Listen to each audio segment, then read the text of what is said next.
all telling stories. Whether you're telling stories that's helping you to advance a deal or telling stories or not telling stories that's causing your deals to digress. In this episode, we're going to talk about stories and how you can tell the right stories at the right time and what should be in those stories. Check it out. Hey, everyone. Welcome to another great episode of the Sales Evangelist Podcast. I'm your host, Donald C. Kelly, the Sales Evangelist, and I'm so excited for another great episode. I'm so excited to be here with you today. On this episode, I have the one and only Eugene Theodore. Eugene and I met at a conference, and when we were in Croatia recently, and we did this interview. You could see it there. Several interviews that I've done recently that are set up in this setting, not in the current situation. But get a chance to interview him. He is a very, very good storyteller. As you can hear, he has a great voice as well, especially when it comes to podcasting. And he has a lot of experience when it comes to helping individuals and helping teams to be able to craft the right stories. In this episode, you get a chance to hear his experience, hear what are some of those things we should be saying and how we should go about formulating these stories. And what can we do as individual sellers and sales leaders? If this is your first time listening to our podcast, know that the show is designed to help you to build pipe and help you to close deals. This episode is going to help you close some deals. As we dive in, you get a chance to learn a little bit about his experience and why he feels so strongly about the stories and see how Eugene helped formulate stories that you can use. Eugene, welcome to the show. Thank you for having me. I'm excited to talk to you today because when we tell stories, we tell stories to ourselves. We tell stories to our clients. We're always telling stories. The challenges are when should we tell the right stories, and how can stories help us out? We know stories are impactful for sales, but we need to tell the right stories, and oftentimes we may not know what those stories are and when to tell them. You're deep into storytelling, and I bragged about you a little bit there. Why do you feel, in your case, stories so impactful when it comes to sales? I use storytelling as a tool of alignment. Now, what that means is a business will build a product or a service, and at the end of the day, the salesperson sort of sent out there to go and sell it. But in between, there has to be a congruency that is built, which is the reason we built something, and the reason we built it this way is because of the audience that we built it for. And now you, as a sales function or as a marketing and sales function, sometimes they're together, you have to communicate that in the best way possible. And storytelling, it's not about pure marketing or pure fuzz. It's really, for me, that act of congruency. How do we line up what the product or the service was invented for, who it was invented for, and what's the best way to tell them why that product or service is for them? Why do you feel that it works if I'm a sales professional doing that? It works, again, only if you use it in the right way. And because I don't want to keep this at the theoretical level. Yeah, There's a tool which I always like to give to salespeople, which is called the story matrix.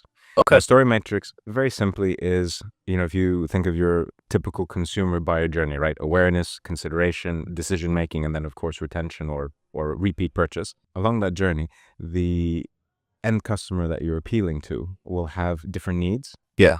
And not just that, the way you need to talk to them has to be fine-tuned. So you might have, if you think of it as a simple matrix, let's say a 4x4 matrix, you have your 4 journey steps. And then along the other side, you have, okay, what's the right kind of story for each one of those steps? Because, for example, in consideration, would you go directly to a client you've never spoken to before? You literally just cold call them and said, right, so here's all the bells and whistles, plus the pricing, plus this, plus that, plus whatever. Are you ready to buy? It's like, man, I didn't even know you existed 2 minutes ago, right? Versus someone at the decision-making stage who's probably either seen you, heard you, maybe already had a conversation with you, and it's just about giving them, maybe the right case study at the end of the day, just to sort of push them over the top. Now, you can create a story matrix, not just using the consumer journey, but also using your own personality. So you could say, listen, at this, depending on what I'm selling, okay, if you're selling, defense contracts, it's a bit more, probably a little bit different, bit more rigid, but depending on who you're selling to, and of course who you as a salesperson are, or what your organization will allow, you can say, listen, at this point in the journey, perhaps a funny story would be relevant to open up the consideration set. Okay, maybe as I move along to awareness or to decision making, maybe I need something more serious, or I need something more technical. There's an added layer which, depending on the sales organization, may or may not be taken into account, which is the person that you're talking to, what stage, life stage or professional stage are they in? So I'll give you three very typical examples. Let's say the person you're cold calling is just about to be promoted for whatever service that you're trying to sell them for. They're in that department. This is really good, actually, because one of the triggers I encourage sellers to take advantage of, you've heard me talk about this, is to utilize LinkedIn Sales Navigator. And depending on the client, not every client, but in our business, it works great for people who are new into their roles. LinkedIn has pointed out like 70-80% of those people are more willing to make a purchase right now. So this is good. So a story to tell them. So imagine someone who's probably on track to being promoted, within a short time scale. You can open up with something funny. You can even open up with something serious. But the point is, you need to give them a story which reassures them that the decision they're about to take obviously won't ruin anything for them, while also giving them the assurance that it's just that little bit over the top that they need to maybe get that promotion sooner rather than later. Interesting. Versus, let's say, someone who, let's say, has been passed over for promotion. Yeah.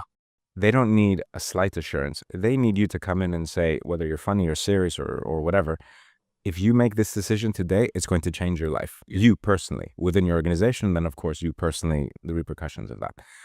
But now I've picked an example where you may or may not be in a position to know what that person's specific position is.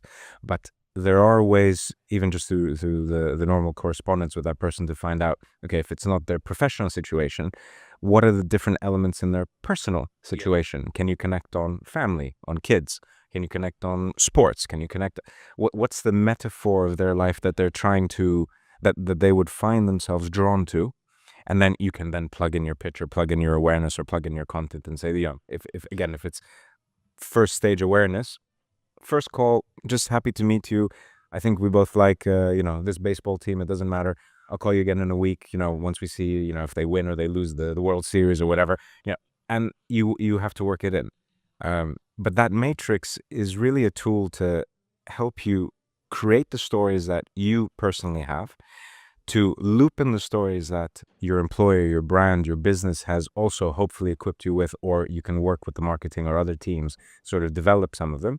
And then it's just about listening to the person that's on the other end of the phone or the other end of the email chain. So, okay, it's like a bingo. Which one of these do I start plugging in? Yeah. Hit and miss at the beginning, but you start to fine tune it, and then you start to make the stories more personable and more fine tuned. So if you were to categorize them, maybe we can do that. How many types of stories are there that would be applicable for a B2B sales? So taking the defense department out of it, a humor story can always land well. So humor is definitely a good one. Now, when I said serious, here's a bit broad. Serious in terms of, there could be technical serious. If you're selling, let's say, fintech services to another bank, you're not, there has to be a certain element of reputation and responsibility.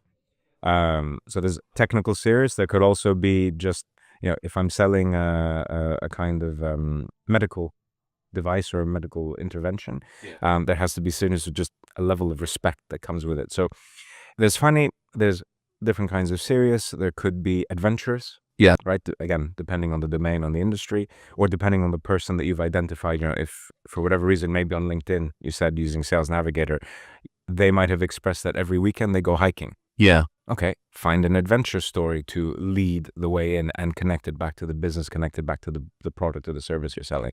So there's no predefined list. The list could be 100 different types of stories, because as humans, we have 100 different types of interests and more. It's just about finding the right one. So it's more about making sure that, for example, if I have an adventure story, what's the right version of that for consideration? What's the right version of that for decision-making or for repeat purchases? Because it's not the exact same, oh, you went hiking, I also went hiking. Yeah, great. We sort of end there. It has to adapt. It has to evolve. So maybe put them in two categories: serious versus non versus. I'd say funny, humorous. Okay, so two different categories there, and then telling the way of formulating the stories. Can you tell us, like, I know Joseph Campbell's story arc, and we've talked about that in past content episodes, but is there a way that you frame your stories? I always like to find the me in every story that I tell. Because you've all heard the adage, right? People buy from people that they like, but in order for someone to like you, they have to get to know you. And the hardest thing in any sales call, sales pitch, anything, is within very few seconds to make yourself memorable, to make them identify with you. And then obviously for them to carry on that interest and say, okay, now they know you're there to sell them something. But if I can get past the who are you and why should I remember you and why should I like you, okay, then I'll be open to, the defense pitch contract eventually. So you can start with let's say a crowd pleaser, something about yourself, but you think generically will fall well no matter which profile of person you're talking to. Or you can be quite bold, which is the direction I've taken, which is, listen, this is who I am. So I'm a photographer. I work for the New York Times. I'm also a brand consultant. I've worked with Gucci. You like it, you identify with that. You don't, you like it or you don't. Maybe then you're not the right client for me. And that's also fine, because then I'm not going to try and push you down that funnel when you're probably either the wrong person for me to try to get into the funnel, or maybe the business as a whole is the wrong business because you just don't identify with my business's values and my business's approach to things. So I'd rather find that out now than get you through to okay, let's sign on the dotted line. And then the working relationship after that is a nightmare. Yeah. So these stories help us at the very beginning to, once we've identified prospects, now we're trying to very early, awareness stage right now, just so they can know that this is the value that I can bring to the table. Let's go deeper. We have this client now. We got past the awareness, maybe their discovery per se, and they're trying to figure out from us. We're trying to understand their needs, and they're trying to discover, can we really help them? What kind of stories should I be aware of to use at this stage? So let's say you're generally in the consideration point, and you're feeling each other out. At this point, it's all about data gathering.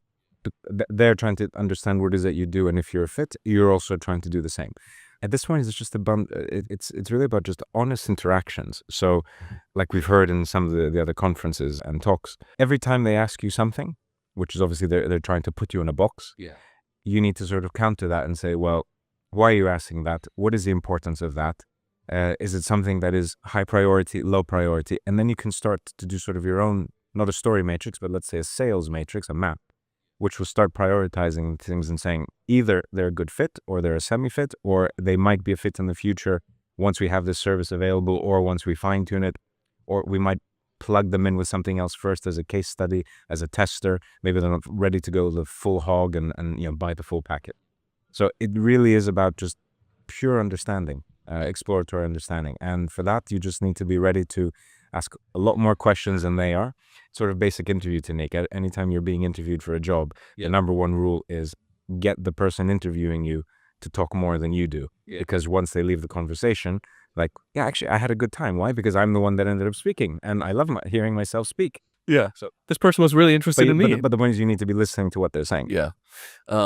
So let's give a quick little role play. Let's put ourselves in that same scenario. You're the sales rep. Maybe you're talking about, we're selling, I don't know, we're selling computers to your company. And I'm the buyer. You're the sales guy. I'm the buyer, and let's pretend we talked about some of those already, and I'm trying to go a little bit deeper.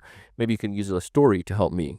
Am I selling Macs or IBMs? Let's go with Macs. We're going for the real stuff here. Just kidding. And we're in the consideration stage. Yeah. Okay. So appreciate everything that you shared with me so far.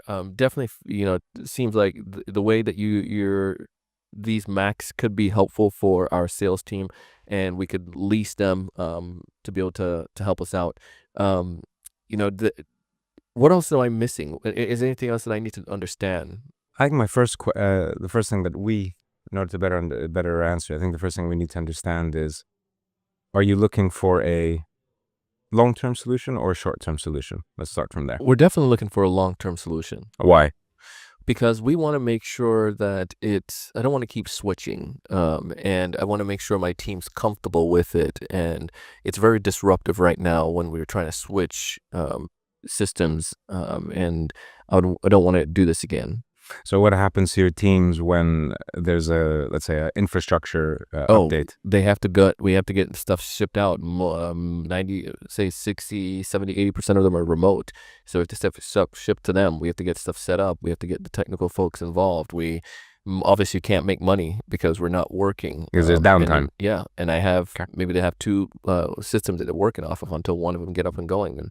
And and we need people to work our teams in the two hemispheres. So how important would it be to have a technology, a computer solution that could update itself remotely without you having to do anything? Fantastic. Yeah. Okay. And how creative do you need your sales force to be? We thrive in creativity. We want them to be creative to stand out. That's the way we can stand out from the pack. Okay. And what do you do to that effect to train them or to give them access to things? Well, we try to educate them quarterly with different ways. They go to conferences, they go to trainings on how It's to. really interesting you said that because actually we have a client. They're a nice little boutique client, but we still take care of all our clients to the same level. But they have ended up using the batch of computers that they buy from us, which we give them on a 5-year lease because, again, we believe in our product and it lasts quite a long time. It's a Mac after all. But they actually use it as a tool to start trainings with, to actually enable their sales force to actually, in their own personal time, start exploring things. We've actually created a few extra programs for them to use, which were completely proprietary for what they do in their industry. But it's just that little added value that helps the employee, helps the salesperson understand that this isn't just a piece of tech and this isn't just the company giving me something to do. They're actually helping me empower myself, and actually I can start a side project which might feed back into the company eventually. So we're almost turning every single person into a mini entrepreneur within their corporate structure simply by giving them a laptop, which again has a good longevity to it. So I think that might have a good approach for what you might want to do given the previous things you told me about your employees. I love that. And I love how you're telling a story without telling a story, and then you actually started telling a story. Because then what I mean by that is that when you're asking me these questions, the story that I'm getting from it is that, one, you know what you're talking about. Two, you understand the way I do it, and you're telling me that you are a professional. You've done this before, and you don't want to give me the wrong recommendation. And then when you actually did start telling a story, it reassured the questions that you're asking that, okay, definitely understands and definitely knows how to help us. So the great thing about that is that we started off the conversation in already the consideration phase. But as you probably noticed, I snuck a small case study in, trying to move you down into the decision-making phase. Now, at that point in time, it might have been enough. Probably I would have to re-engage with you at a later point with maybe another case study or another story. So even if you have that initial story matrix, you might have, your 4 consumer journey segments, and then you might have 2, 4, 5, 10 different types of stories. You end up with 30, 40, 50 different kinds of stories. That's only a starting point, because as you get to know your clients better, as the business itself evolves, all of these things will have to be revisited, and they themselves will have to evolve as well. Yeah, so amazing. Sales leaders listening to this and the sales reps listen to this. Let's talk review the story matrix one more time so that they can get a grasp of how they can truly apply it. So in a nutshell, the story matrix is simply understanding the consumer journey, whether it's B2B, even B2C, and understanding what is the right kind of story at that moment in time. And if you want to add a third level, again, if you have access to this information about the person that you're going to be speaking to, what is their personal issue, their private issue, the mixture of them? This is why you need to understand how to do good openings so that you can get the person to at least give you a hook that you can latch onto. It could be sports, it could be family, it could be, again, 101 things. But once you have these 3 elements, you'll be able to get the right story at the right time to the right person, keeping in mind that it's not a stationary target. The same person will evolve, even sometimes within the same conversation. If you're lucky enough to move them from awareness all the way through to decision making, then you better have 3 stories which will be bouncing all over the matrix, ready to give to them, because it depends what feedback you get from them. Love it. If folks out there listening want to get access to this story matrix, is there a way they can get a template from you? Yes, it's ready to go, and I think they can get it through you. Awesome. Well, I love it. Well, we'll put that in our show notes. And what if they want to connect with you in general? How do they connect with you? Just connect with our agency. It's called Saga Squared, and we'd be happy to talk to any of you. Thank you so much for coming on the show today. Super appreciate you. Thank you, everyone. Thanks. Ciao. That was Eugene Theodore. Go ahead and connect with him. You can find details to his company in the show notes below. And if you're if you're looking to improve your storytelling skills, tell him that you heard him here on the Sales Evangelist podcast. Additionally, if you want to get some guidance, some one-on-one coaching, you can check out thesalesevangelist.com/mastermind to join our January mastermind, in which you can get help and guidance to improve your sales skills, practice, and to help you tell better stories. To find more details, go to thesalesevangelist.com/mastermind. As always, I want you to thrive and succeed. I want you to raise your level of thinking. I want you to be able to close more deals, but most importantly, I want you to go out, have fun, and do big things. See you on the next one.